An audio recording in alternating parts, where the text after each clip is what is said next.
The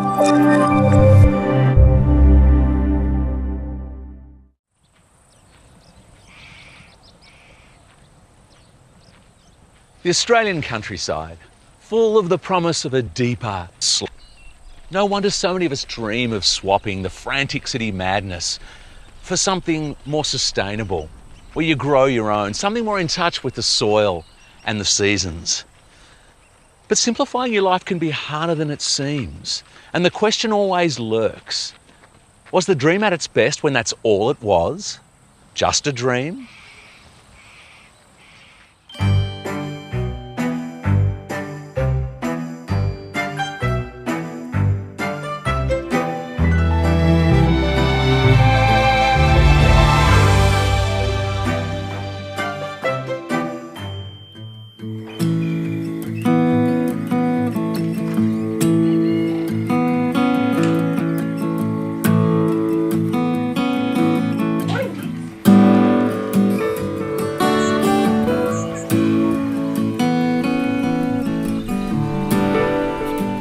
Seven months ago, Rosie and Michael Kenny bought this 1890s homestead near Toowoomba in southeastern Queensland. Nestling on 300 acres of land, it's where they want to live out their dream.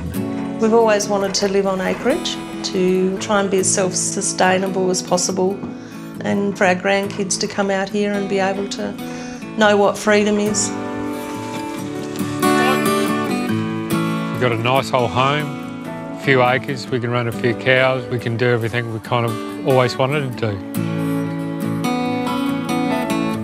This is a tree change for the couple, and at the heart of their desire to build a life here is a plan to use some of this abundant space to create a magnificent kitchen garden. Hey, Rosie.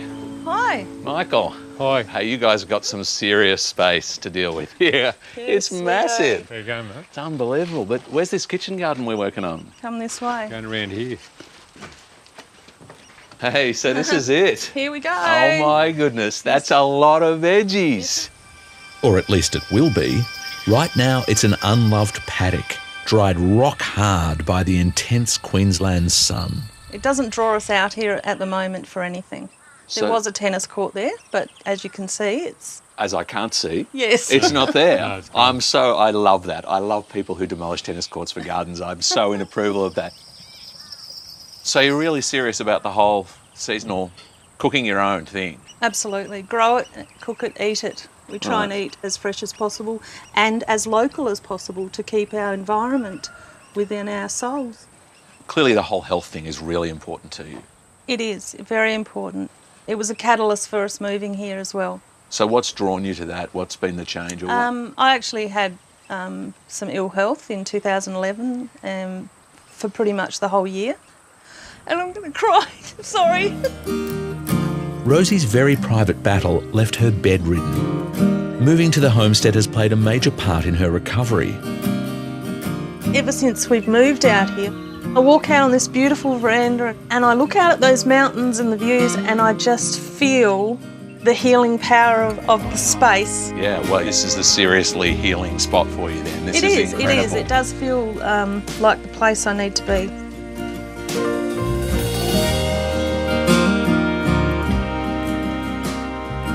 This gardening adventure is a family affair. Rosie and Michael's son Clint, a local landscape designer, has created the plan, and he'll also be getting his hands dirty, working with his father to build it. How does mum and dad and son, grown-up son, work together? We have a few disagreements at times.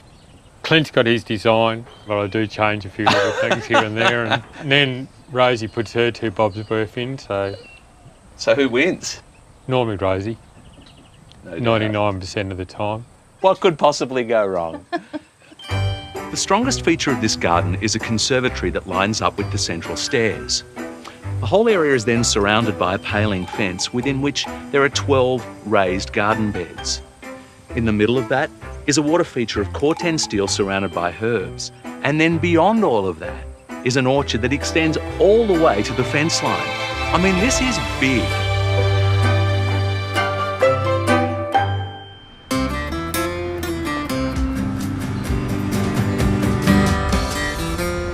It's day one, And given that he has the toughest clients ever, his parents, Clint is determined to get off to a good start.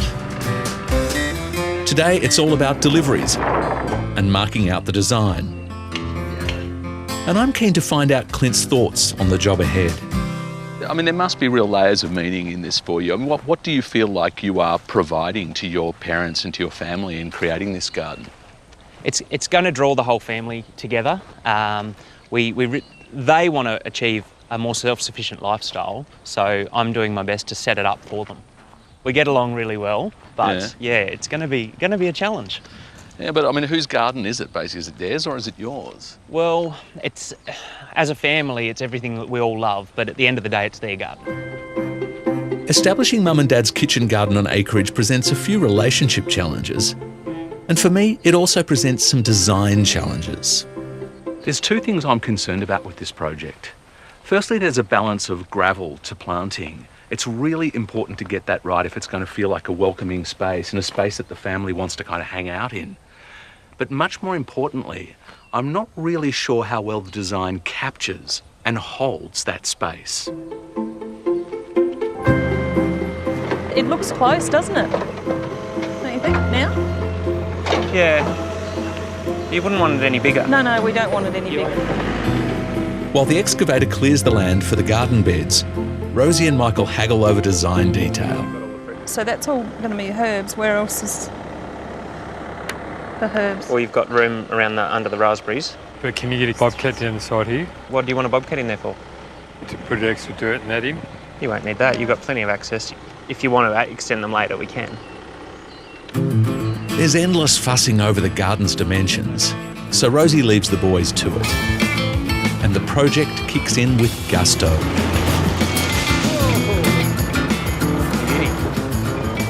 That is, until the first setback.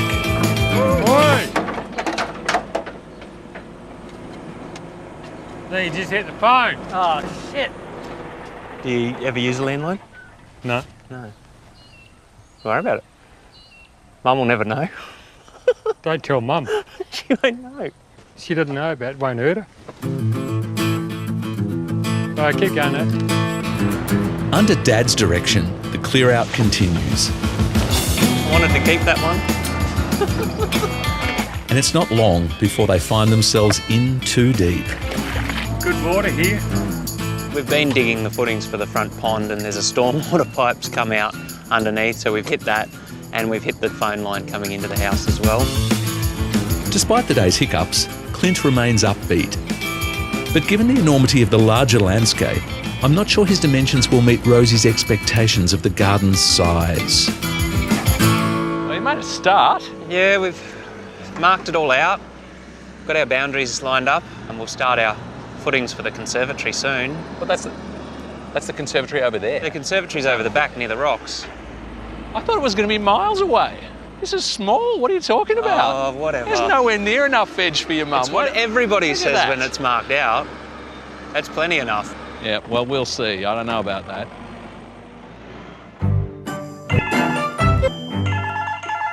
"16 weeks in, Hi. and there's been some serious progress. Clint and Michael have been hard at work on weekends and between jobs. The raised vegetable beds and water feature are coming along really well. This garden is a long way from being finished, but that doesn't stop Rosie planting. Of course, I couldn't help myself. Just happened to be in the nursery one day and some plants jumped in the trolley, so I had to come home and plant them. When I'm not here, I come back and things have changed and I just have to run with it. They still need to build the final bed around the central water feature. For this, Clint has salvaged hardwood rails from a decommissioned horse yard. I'll cut that one first.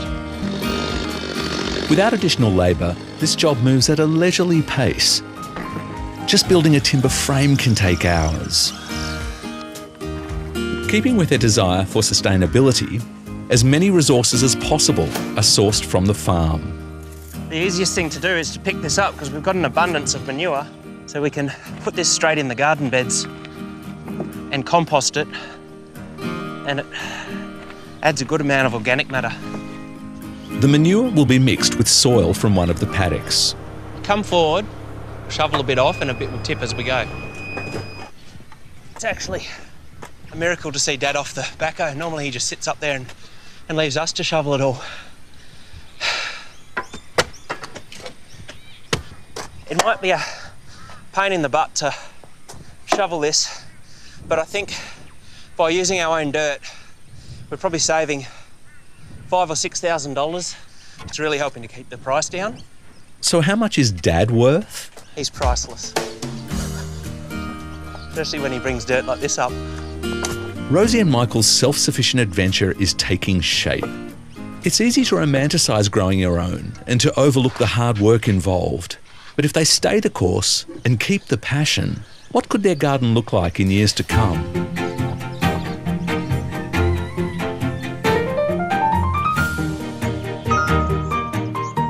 To get a sense of the potential for Rosie and Michael's design, I've travelled an hour south of Sydney to meet Mickey Robertson in her spectacular kitchen garden. Hey, Mickey. Hi, Michael. How you doing? I'm really well. Good to see you. Good to see you too. What an amazing property this is. I just don't think you ever see this kind of country romantic charm done as well as this. And the location is sensational, isn't it? We are just so lucky to be nestled into these lovely Razorback Hills. And I think that that's what makes the garden feel really grounded. We really are part of the landscape. I think I've wanted a kitchen garden all my life, and that probably started with Beatrix Potter and Peter Rabbit, and I know that I'm not alone in that romantic nonsense.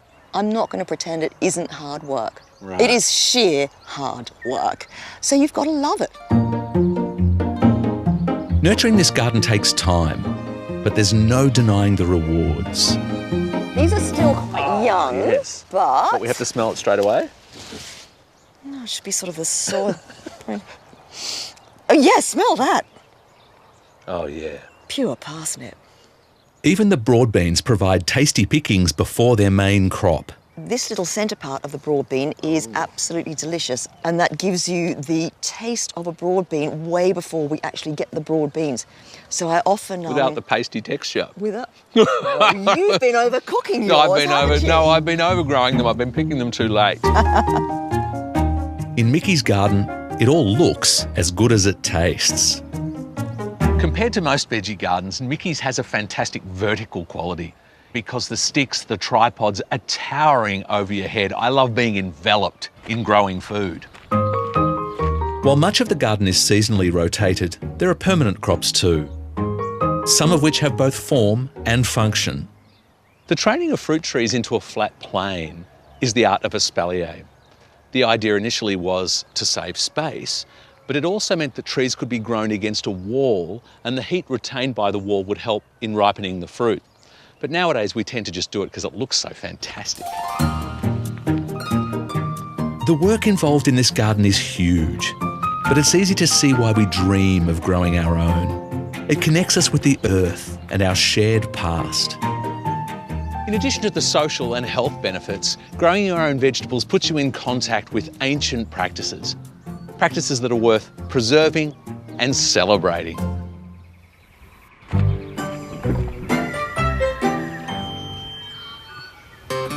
Back in Toowoomba, Rosie's cheeky planting patch is supercharged. I'm loving it. Yeah, I can't wait to start planting up my herbs.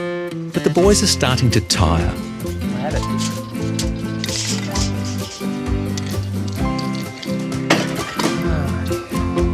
Today they'll create an arbour using recycled timber, and it will need 4 holes to anchor the supporting posts.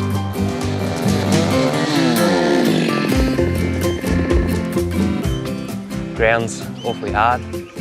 Maybe we need a bigger machine.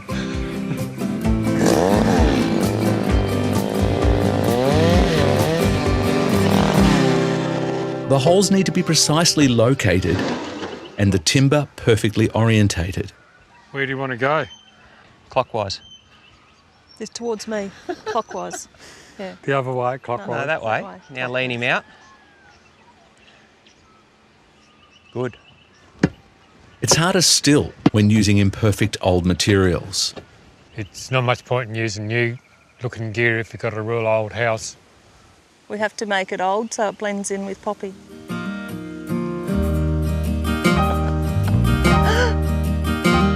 It's taken a back-breaking 7 hours, but Clint's devotion doesn't go unnoticed. I'm happy that he's doing it for us. Yeah, he does an excellent job. At the end of the day, it's their garden, and so I'm trying to make their dream come true. I guess that makes it a little bit more special as well.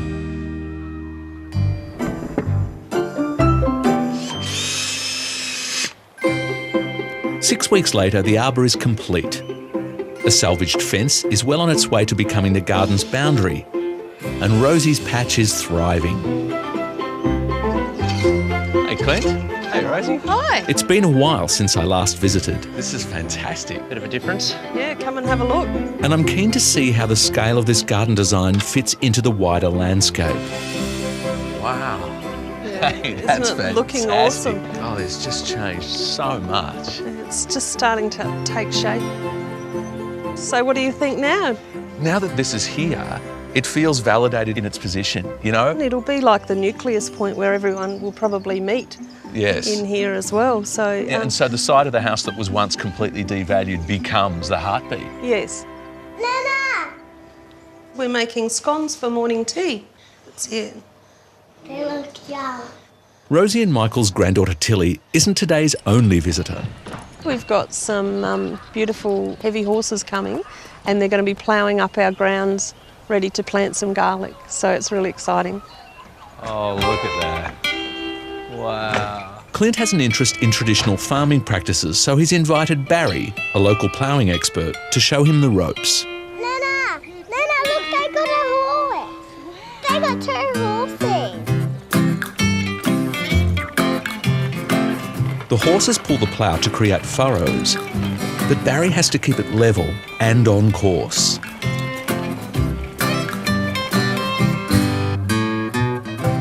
It's Clint's turn to have a go. Keep your back straight. Right hand down further. It's not easy, Clint. No. Ooh, you got a 2-inch cut there. Just getting your bearings with the plough is difficult. The horses are doing their job. They're beautiful. Yeah, it's me. I'm the difficult part. I've got to try and straighten that up now. Yeah. Left hand down a bit. Left, really? Right, now it'll go in here. You're in the furrow, never mind. Whoa. Now listen, you can't laugh and concentrate, Michael. Can you not? Don't look back. It's a great reminder. This garden is all about looking forward and realising a dream. At the very least, a good garden should nestle a house into its surroundings. Oh, yum. But in this case, the vision is so much bigger. It's actually about nestling a family into its environment. The contact that this family is going to have with the seasons, with all sorts of aspects of nature, is really going to transform their lives, and that's what a really great garden should do. 6 weeks later, a full 7 months into the job, and some of the gravel for the pathways is in place. It's going to take 50 cubic metres to complete the job. Amidst the rubble, the explosion of early vegetables, herbs and flowers could eventually help to restore balance. Even the garlic is emerging from the wild tracks of the plough. Hello. You guys have been hard at work, obviously. Yeah, we sure have. Looking around, I'm so impressed with the way this is shaping up. So there's been some progress on the conservatory. Yeah, we got the framework up for the conservatory and we've been putting some windows in, so we're chipping away at the roof. But today we're getting into a bit of planting. I'm just putting some frames up for the raspberries now, so we can train them along the fence. So what's the plan here, Clint? I think if we train them up along the mesh, it'll give them a bit of support and we can keep them quite dense along here like a hedge. It's a productive and decorative choice, and the rusting mesh will add to the weathered look. So a frame like this with raspberries is entirely optional. Most raspberries fruit on last year's wood. So these stems will produce flowers and fruit, and then during the summer, new shoots will come up from the base.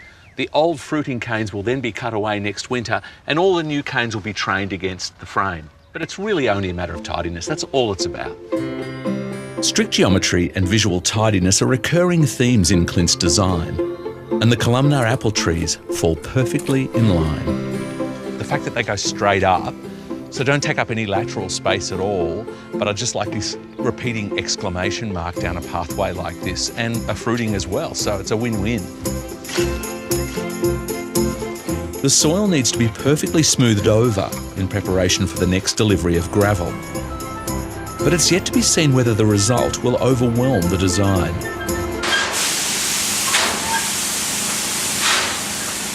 I really like that colour.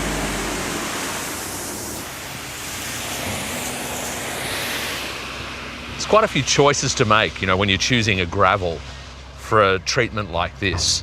One is whether it's a crushed product like this, or whether it's a natural pebble, which is going to be smooth and round. They feel different underfoot, they sound different. But visually, probably the biggest impact is whether or not it's kind of light and dark. This to me is really beautiful. There's some nice sort of grey tones in there, blue tones, a little bit of ochre-y toning in there as well. It's a really very pretty gravel.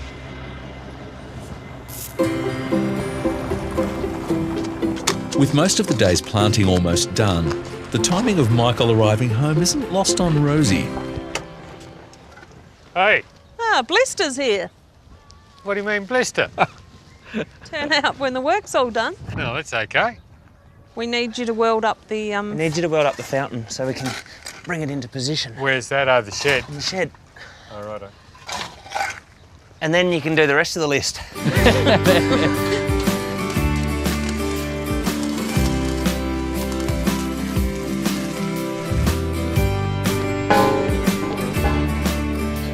I'm right, you're right. Yep. Ah, magic. Back in the kitchen garden, the last of the gravel has been laid, and Michael's water feature is taking pride of place in the centre. This labour of love is almost at an end. Pretty good, eh?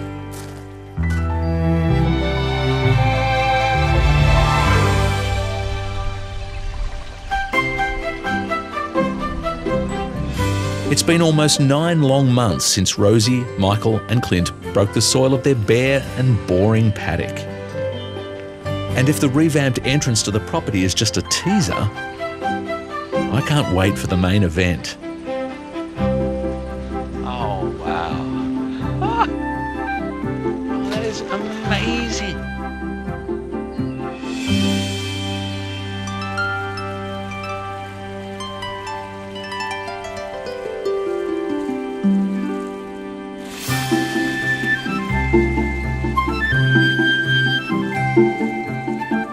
The feel-good factor is amazing. You just walk in and you can feel the growth and it makes you feel like you're growing yourself. It's incredible.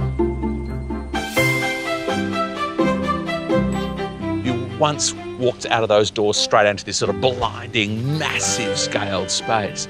But to step into what is a really beautiful room, but one that's still connected with beyond, it's really, really sweet. What was an abandoned tennis court is now teeming with life. And the conservatory is the perfect place from which to view it all. Hey, Michael. Hey, Clint. How are you? Michael. You must be so thrilled. The growth is amazing. Well, it's exceptional. It's everything we hoped for. And everything they've worked for nearly 250 days.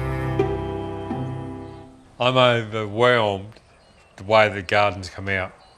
To what he drew to what we've got now is exactly what we wanted. And it's got a very strong anchoring quality about it. It's all starting to feel like it's nestling in, because the house otherwise had a kind of arbitrary placement, didn't it? Yeah, definitely. Money is often the source of frustration on projects of this size. But the Kennys did all the labour themselves and used recycled materials to keep the costs down. So the initial budget was around 40 grand, is that correct? We're on budget as far as the cost of materials and everything is concerned. If we had to put a price on labour, wow, we would have blown right out. So if someone came to you, Clint, now and said, I want exactly that at my place, you got any idea what you'd have to then charge? I think it would be around double the price. So these guys got great value for money. There should be a lot of Sunday dinners in it for me, I reckon. Rosie wanted to enhance what she called the healing powers of the space. But have they achieved it? Yes, we have. And the internal growth comes with being able to grow something from a little baby seed and see it flourish. And it it just makes you feel like you're healing. It's food for the soul. It's beautiful. And that's the sort of thing money can't buy. And so how proud are you two of Clint? Oh, extremely proud. Words can't really describe how proud you are, but to actually work with him and grow what we're growing here is even more special. I'm extremely proud of what Clint does and the way he does it. A lot of people haven't got that vision, but he has. So it's the perfect match of designer for you as the designer. Perfect match of client? Well, it should be, because these are the people that made me who I am. And as far as I'm concerned, it's great to see the garden that I created on paper here, and to see them in it and loving it. Yeah, of course it's special. And what is also special is the astounding growth already in this new garden. I reckon these were just seedlings when I was last here, and that's only a few weeks ago. Yeah. Have a look at that, that's perfect. Oh, wow. It's also healthy. This is genius. The idea is that by having the water going into the watering cans, you can just grab one and just put it back to refill it. The birds and the bees love it as well.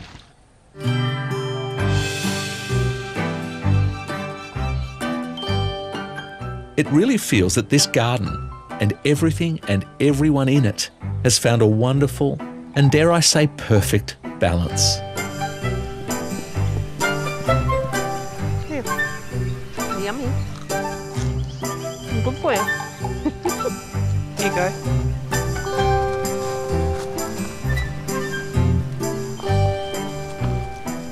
You know, there's no more life-giving humbling than realising that you're just a tiny part of a much bigger system. And veggie gardening, growing your own, gives us a unique window into this truth. We feed the plants and then they feed us. We're so dependent on them. Without plants, we're dead. And a house and garden like this, in such close proximity, is the perfect illustration of how interconnected and interdependent we really are.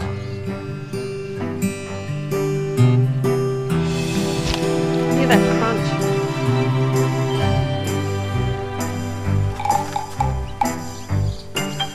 Oh, that's so nice. Look at that.